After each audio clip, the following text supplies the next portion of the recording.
Assez simple à faire. Donc on va commencer par la première.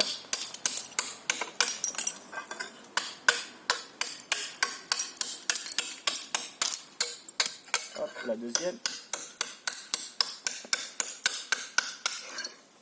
Et la dernière.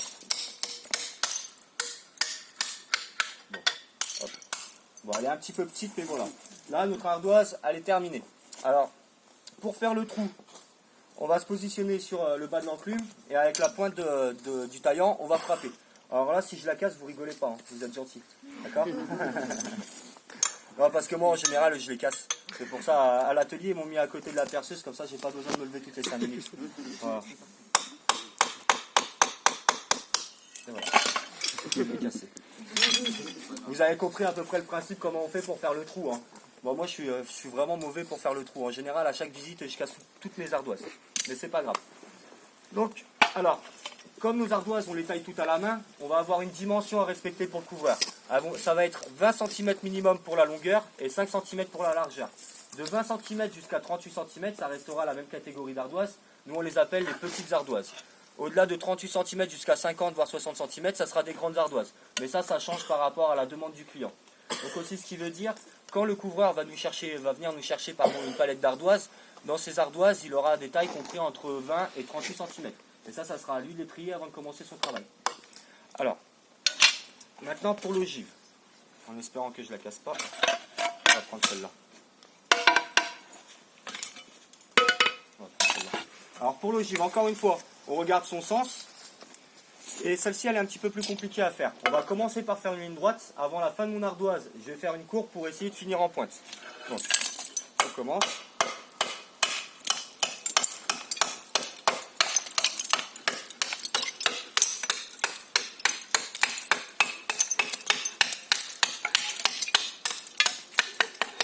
Donc là, j'ai ma ligne droite, ma courbe et j'ai fini en pointe.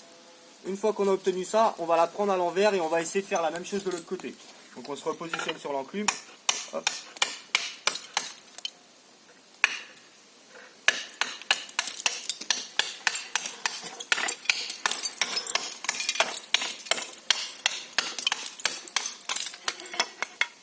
Bon, c'est pas très symétrique, mais c'est ça. Donc là, voilà, notre ogive, elle est terminée à 90%. Bon, je vais pas essayer de refaire le trou, hein, j'arrive pas à les faire, vous avez très bien vu. Donc là, du coup, ce que je vais faire, c'est que je vais vous faire les petites encoches sur le côté. Donc pour les encoches, on prend l'encochoir, on se repositionne sur l'enclume, et avec le côté plat, on va venir frapper. Oh, je l'ai cassé. C'est pas grave, on va la faire un peu plus bas. Bon, l'ardoise c'est dur mais c'est assez fragile, hein. Si elle a envie de casser, elle cassera. Donc là voilà, on a fait notre première encoche. Donc une fois qu'on a fait la première, la deuxième on va essayer de l'aligner à peu près au même endroit, histoire que ça soit droit quand le couvreur va l'installer sur notre toit. Donc on se repositionne, par là. Et là voilà, notre ogive elle est terminée, elle est prête à être installée. Alors, Yann il vous a parlé des 90% de pertes. Une fois qu'on aura passé les 3 étapes, ça va représenter 90% de pertes. Bien sûr, ça sera de la perte pour faire des tubes d'ardoise. Nous, toute cette perte-là, on va s'en resservir. Donc, le premier bloc que je vous ai montré avec le morceau de quartz sur le côté, ça, on va s'en servir pour faire de la pierre à bâtir, donc comme les murs que vous avez derrière vous.